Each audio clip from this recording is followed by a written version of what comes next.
Irmãos que estão aqui, né? A Cristo Reina voltou. Os irmãos da Cristo Reina estão todos reunidos. Que Deus abençoe a todos que estão aqui conosco. A palavra se encontra em Gênesis capítulo 39, a partir do versículo 1. Gênesis capítulo 39, versículo 1. Que hora que é? 8h41. E José foi levado ao Egito, e Potifar, eunuco de Faraó, capitão da guarda, varão egípcio, comprou-o da mão dos ismaelitas, que o tinham levado lá.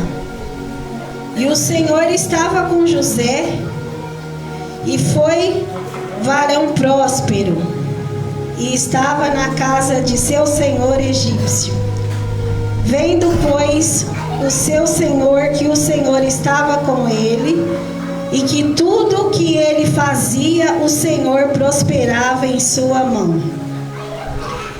José achou graça em seus olhos, e servia-o, e ele o pôs sobre a sua casa, e entregou na sua mão tudo o que tinha. Até aqui, igreja. O tempo já se foi, mas eu vou procurar entregar o que Deus me entregou, para que vocês saiam daqui abençoados. Amém? Vocês já ouviram e cansaram já de ouvir a história de José.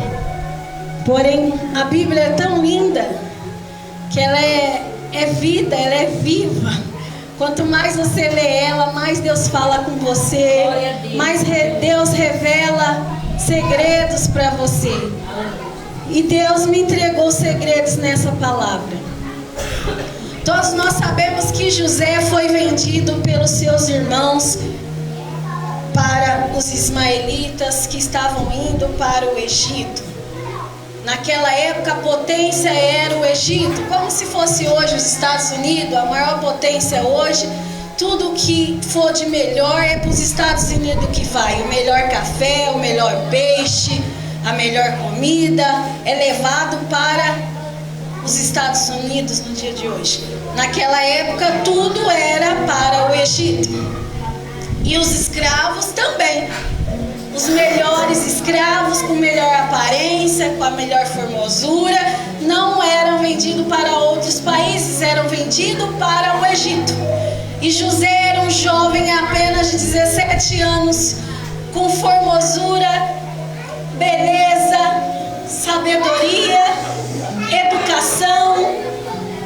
E quando aqueles ismaelitas viram José à venda, logo pensaram, é para Faraó que esse menino tem que ser vendido, porque é um jovem que vai dar dinheiro, nós vamos receber um bom preço por esse rapaz. Igreja, imagina um jovem de 17 anos sendo vendido pelos seus próprios irmãos. Para quem não conhece Bíblia, José tinha 11 irmãos, mas um pequeno era bem menor, não estava nessa trama de venda, Benjamim. Apenas os outros 10 vendem José para os ismaelitas.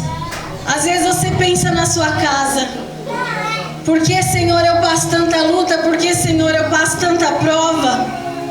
Imagina um jovem de 17 anos, igreja. A maioria das pessoas que está aqui sabe que essa idade de 17 anos é uma das piores idades que a gente passa na nossa vida. Eu ainda estou apenas com 43 anos, mas já deu para mim perceber que a pior fase da vida de uma pessoa é a fase da adolescência. E eu tenho certeza que vocês podem concordar comigo, porque a fase da adolescência é a fase de uma mudança física. Você está saindo da adolescência para ir para a idade jovem, e é uma idade conturbada porque você não sabe ainda qual será o seu futuro. Você está muitas vezes cheio de expectativa, querendo saber quem vai ser seu esposo, quem vai ser esposa, o que eu vou fazer da minha vida, o que eu vou ser, qual profissão eu vou exercer. Com 17 anos é a idade que você começa a escolher o que você vai ser na vida. Será que você pode entender, igreja? José, ele foi vendido com essa idade, de 17 anos, quando a idade está mais confusa. A pessoa está precisando ali de muito carinho, muito apoio dos pais, dos irmãos, do tio, um conselho, uma amizade, um companheirismo. E nessa idade pior da fase de uma pessoa, não só de José, de qualquer um de nós, 17 anos, é a idade que ele foi vendido pelos seus próprios irmãos. José era o filho mais juizado do seu pai Jacó. Seus irmãos estavam trabalhando. O pai pede para José levar a marmita dos seus irmãos. Leva lá e vê como eles estão, se eles estão bem. Quando chega lá, os filhos não estão, os irmãos não estão trabalhando. Eles estão de farra, estão farreando, não estão no trabalho, mas estão farreando. E José conta para o pai: meus irmãos não estão no arado, não estão trabalhando, não estão cuidando do gado, não estão cuidando das ovelhas. E isso causa uma ira no coração dos seus irmãos. Por isso os irmãos tramam a venda de seu irmão, tramam matá-lo, primeiramente matá-lo. Mas quando Deus tem um propósito na minha e na sua vida, ainda que o inimigo tenta usar alguém para te matar ou me matar, ele não consegue, porque é dado uma ordem. E Deus fala para Satanás: na vida do meu filho você não toca. É por isso a necessidade de você buscar a Deus, estar na casa de Deus, estar na presença de Deus. Porque quando você está com Deus, o inimigo ele pode até tocar na tua carne, como tocou na carne de Jó. Com a permissão de Deus, o diabo intentou Deus e disse para Deus: você protege Jó e ele tem tudo, ele é feliz, ele é fiel ao Senhor, porque o Senhor dá tudo para ele. Toca no que ele tem para ver se ele não blasfema. Então Deus permitiu que o diabo tocasse em tudo que Jó tinha, nos filhos, no gado, na fazenda, na sua vida financeira e material. Porém Jó não blasfemou e continuou glorificando a Deus, ainda que Jó veio a perder tudo. Então o diabo volta e fala: toca na carne para ver se ele não blasfema. E ainda assim Jó não blasfemou. Ele ficou pele seco, tudo machucado e não blasfemou. O diabo queria provar, Deus deixou. Às vezes o diabo está te provando, mas com a permissão de Deus.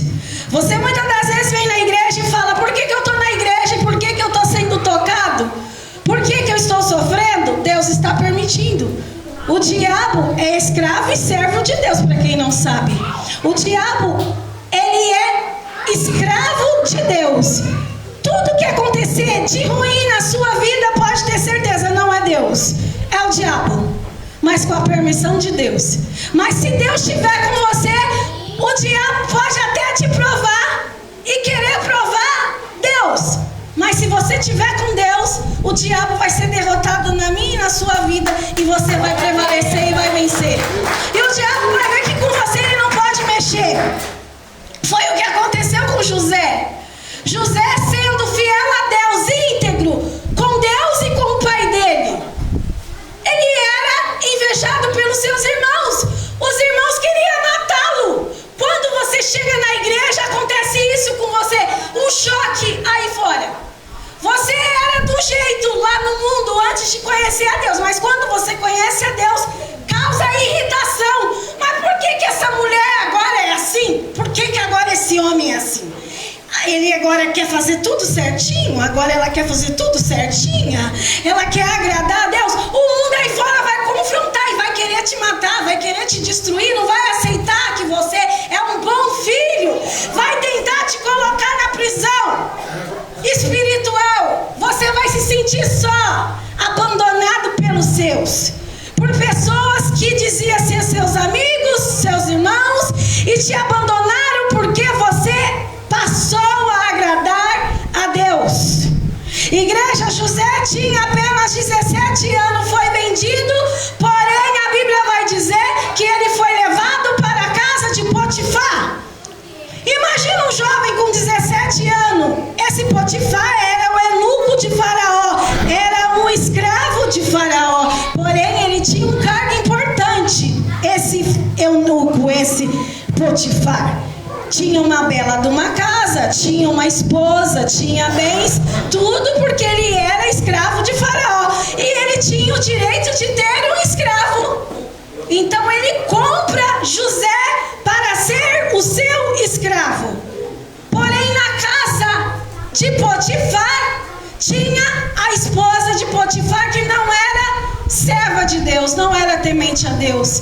E ela queria se deitar com José. Um moço de 17 anos, como eu disse, de aparência, um moço bonito. E Deus o abençoava. A Bíblia falava que Deus encontrou graça em José. Tudo que ele punha a mão dava certo. Porque quando você tem Deus na vida, Ele tem graça na sua vida. E tudo que você põe a mão vai dar certo. E o inimigo não quer que a sua vida comece a dar certo. Ele quer que você desagrade a Deus para a sua vida dar errado. Ou às vezes até dá certo, mas você perde a sua salvação. Aqui nós estamos buscando a salvação das nossas vidas. Nós não estamos aqui em busca de coisas materiais. Nós estamos em busca de perdão, de arrependimento, para que Deus nos lave e nos purifique de todo pecado, porque um dia nós vamos se encontrar com Ele. Então, igreja, José não estava preocupado em conquistar bens materiais. Ele estava preocupado em agradar a Deus. Porém, ele cai na casa de Potifar, na mão dessa mulher que acusa ele de estupro, porque ela queria deitar com o jovem, mas o jovem não queria. E ela pega e rasga um pedaço da roupa dele e mostra para o marido e fala: aqui, ele tentou abusar de mim. E o marido, mesmo sabendo que era mentira, coloca o menino na prisão. Mas como a palavra diz, Deus achou graça em José, e tudo que ele fazia, ele era abençoado. José era abençoado até lá na prisão. Glória a Deus. O carcereiro coloca José como chefe principal lá na prisão, para cuidar dos outros presos. Ou seja, a pessoa que estava encarcerada já não estava mais, ela tinha a chave da prisão, ela abria e fechava a cadeia. É isso que Deus faz com o de Deus. Você tem uma chave na mão, você abre a porta, você fecha a porta. O inimigo não tem poder sobre a minha e sobre a tua vida para te trancar e te amarrar em nada que ele achar que pode na tua vida, ele não pode. É você que tem a chave, é você que abre, é você que fecha. E como, pastora? Como que eu abro? Como que eu fecho? É com o joelho no chão e acreditando que ele é com você. Essa é a chave da oração. É não duvidando, é acreditando. Eu estou na prisão, mas eu estou como chefe. Eu estou no problema, eu estou passando luta, mas é o que eu estou liderando. O diabo não vai ter poder sobre a minha vida. Quem vai ter poder é Deus. Deus me colocou uma chave na minha e na sua mão nessa noite. Receba a igreja em nome de Jesus. Aleluia. Glória a Deus. Igreja, pode o mundo não acreditar. Quando a gente chega na igreja, parece que nossa vida vira um naufrágio. Tava tudo bem, começa a ficar tudo tribulado. O marido briga, os filhos discutem, acontece uma tribulação no trabalho. O trabalho não tinha problema, agora começa a passar problema, porque a luz que você tem quando você chega na igreja começa a incomodar quem está lá fora. E você que é novo de igreja não consegue entender muito isso, mas a palavra pode te ensinar. Quando você tem a luz quer dissipar as trevas. A luz que está em você quando você vem para a igreja incomoda quem está com o diabo lá fora. A pessoa está nas trevas e a luz incomoda, então a pessoa começa a te perseguir lá fora.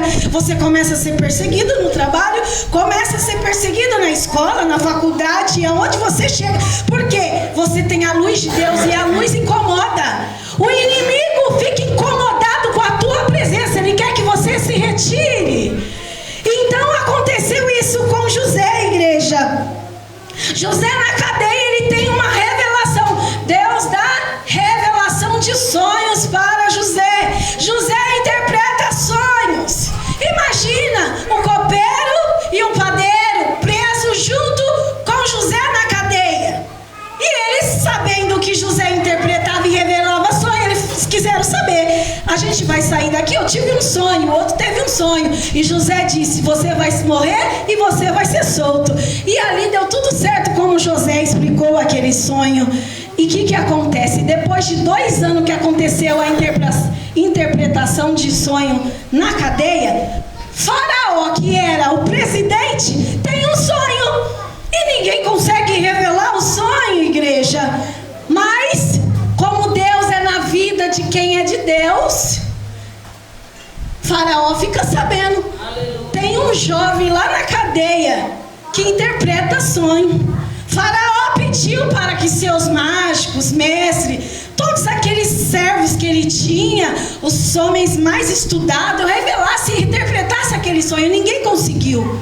Mas Deus permitiu Faraó saber daquele jovem que estava preso lá na cadeia. Tem alguém lá na cadeia que revela. Vão descobrir quem é você. Vão precisar de você no teu trabalho. Alguém que estiver passando dificuldade espiritual vai saber que você hoje é um homem de Deus, uma mulher de Deus. E vai falar, fulano se converteu, fulano está na igreja. Vai lá e pede oração para ele. Vão te procurar, igreja. Vão começar a te procurar. Porque é assim que Deus trabalha. E Faraó procura José e manda levar até ele. E José revela o sonho de Faraó, igreja. E quando ele revela aquele sonho, que haveria 7 anos de fartura, 7 anos de pobreza. Primeiramente, fartura, muita fartura. E depois, 7 anos de pobreza. E ele interpreta, vai ter 7 anos de muita fartura e depois 7 anos de muita pobreza. O que eu faço? Ele pede informação para José. E José explica, estoca durante os 7 anos a fartura que vai ter, vamos aumentar os celeiros, vamos estocar os alimentos, os grãos, vamos armazenar, vamos comprar bastante grãos de outros países, vamos estocar tudo. Porque vai vir 7 anos de miséria e naquele período nós vamos ter comida suficiente para alimentar. Mas Deus, igreja, Ele trabalha desse jeito com o povo de Deus. Às vezes você acha, por que você está sofrendo? Porque Deus tem propósito com a minha e com a sua família. Você pode estar sozinho agora espiritualmente, como José estava sozinho na prisão. Injustamente, quando você chega na igreja, acontece exatamente o que aconteceu com José. Na idade que ele mais precisava de companheirismo, de pai, de família, de mãe, para aconselhar, para dar amor, para dar carinho. É a fase que a pessoa está mais necessitada de amor. Os próprios irmãos o vendem. É assim que acontece quando você chega na igreja. Quando você chega na igreja, é a fase que você mais sofre, é no começo que você chega. Só que você pega e fala assim, eu não vou ficar nessa igreja não. Eu fui para a igreja, tá dando tudo errado, eu tô passando uma luta com meu marido, com o meu trabalho. Comece a fazer assim a sua vida para você querer abandonar. Você não pode abandonar, porque esse período de prisão espiritual vai passar. Deus vai te colocar como governador do Egito. Ele vai te colocar como segundo. Porque o primeiro é Ele. Ele é o primeiro que governa tudo e você vai ser o segundo lá na tua casa. Você vai governar a tua casa. Teu marido vai achar que é ele, mas é você que é de Deus que vai governar lá. Porque quem é de Deus, Deus põe como governador. Lá no teu trabalho, o teu patrão vai perguntar, é pra você. O teu patrão vai começar a falar, o que você acha, como que eu ajo? Porque, igreja, quando a pessoa tem Deus, tudo começa a fluir na vida dela. E as pessoas começam a ver que você tem Deus e que tudo que você faz dá certo e que Deus é contigo, que você tem a graça de Deus. Acontece o que aconteceu com José. Por isso é bom demais servir a Deus. No início da minha caminhada, igreja, não pensa que foi fácil, não. Eu comentei com a irmã, as obreiras faziam rodinha e me desprezava. Eu estava com 18 anos, era a idade que elas mais tinham que me abraçar e falar, vamos fazer a obra. E no período que eu mais precisava de um amigo, elas faziam montim para me desprezar. Porque eu era espiritual, graças a Deus. Eu era diferente. E então incomodava elas. E isso me mostra hoje, lendo a Bíblia, que quando você agrada a Deus, você começa a desagradar o mundo aí fora. Você quer saber como que está o seu grau com Deus, o seu grau e o seu nível espiritual? Quando você está desagradando alguém lá fora, é porque você está agradando a Deus. É tão simples.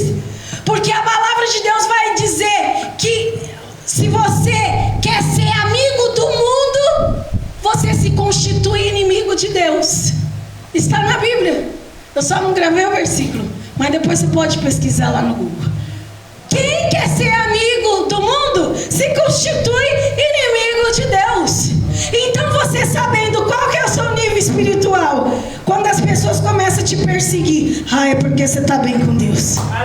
Está me perseguindo, eu estou bem com Deus, glória a Deus. Sim. Então não começa a questionar, a chorar. Se você está sendo perseguido, é porque o seu nível espiritual está aumentando e Deus está se agradando de você e você está subindo espiritualmente e Deus é contigo e Deus vai te usar para matar a fome de muita gente. José foi governador, o segundo do Egito, e quando vem a fome, igreja, quem que vai matar a fome dos irmãos? José, o irmão que foi vendido pelos seus próprios irmãos. Em vez dele ficar com raiva, com ódio, o que ele fala? Isso foi a mão de Deus para livrar o meu povo. Porque quem é de Deus não pode ter mágoa, não pode ter raiva, não pode ter rancor, tem que perdoar. Na hora a gente fica com raiva, na hora a gente fica com rancor, na hora a gente não quer ajudar. Mas aí o Espírito Santo, porque só Ele que é santo, Ele vem e fala, não é assim não. Para com isso, você tem que ser bom, você tem que ajudar, você tem que fazer o que me agrada. Porque é Ele que é santo, igreja. Nós somos pecadores.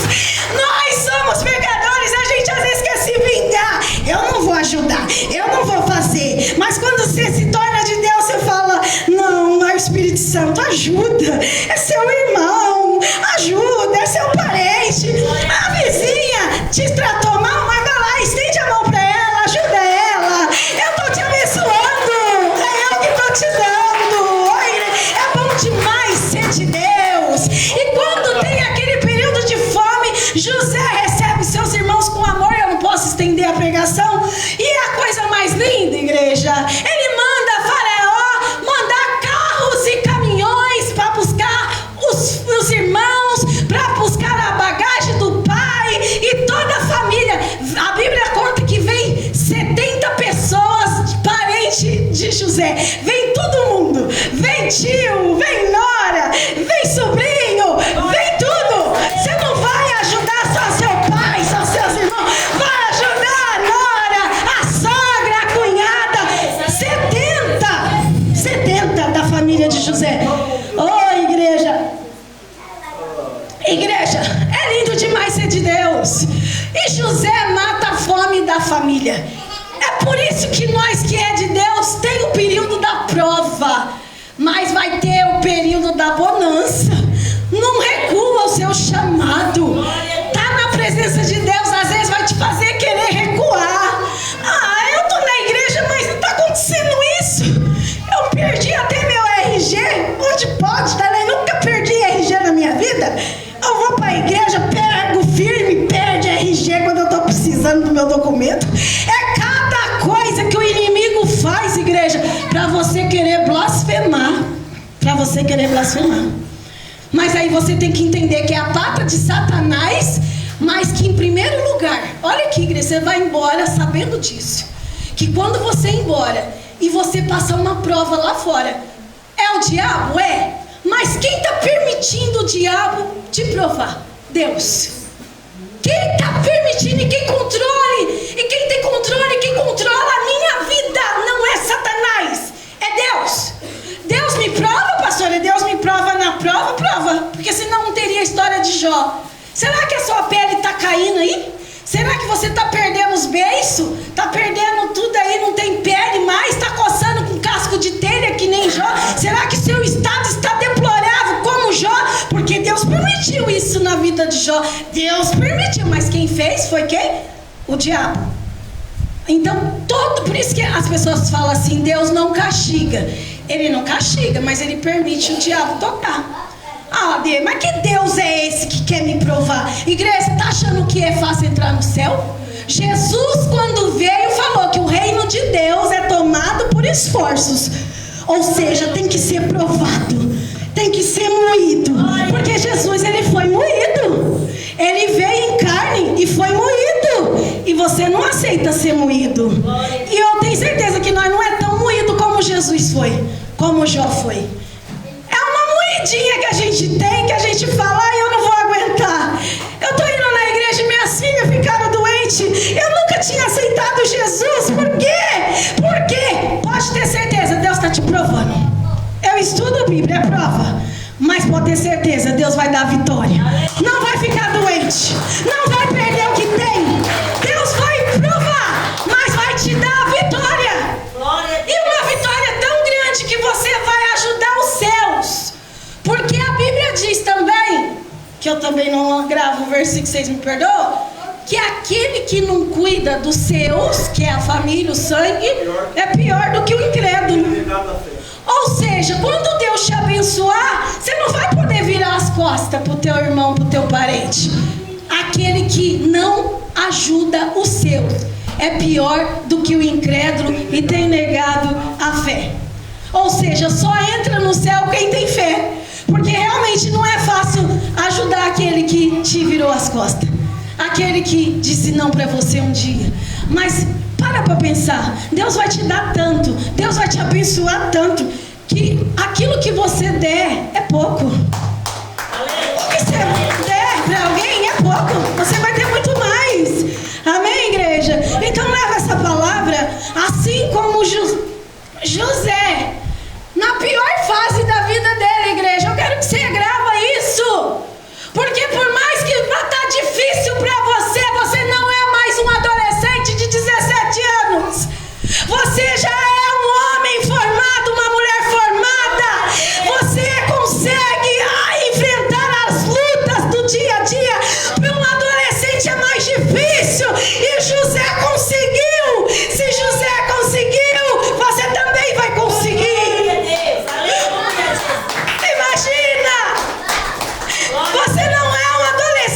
Você tem estrutura, você tem experiência da vida, e por mais que está difícil, não abandone esse Deus por nada, porque Ele morreu por mim e por você naquela cruz. Por mais que está difícil, não abandone. José não abandonou a Deus, ele não virou as costas. Lá na prisão ele orava, lá na casa de Potifar ele orava, e Deus o exaltou, e Deus vai te exaltar na área que você quer que Ele te exalta. Porque é para você falar eu sou alguma coisa? Não, Deus vai te dar vitória, porque é para a glória dEle, para você levar o nome dEle aonde você for. Não é porque você merece, porque nós não merecemos nada, a não ser o inferno, mas a graça dEle nos alcançou. Então, além do céu que Ele nos vai dar, Ele ainda dá bênçãos aqui na terra para aquele que é fiel. Seja fiel a Deus em nome de Jesus, porque Ele é fiel. Ele diz, eu não sou homem para que minta, e nem filho do homem para que se arrependa. A palavra que Ele profetizou na sua vida de bênção vai se cumprir em nome de Jesus. E assim eu agradeço a minha oportunidade. Obrigada a todos, que Deus tenha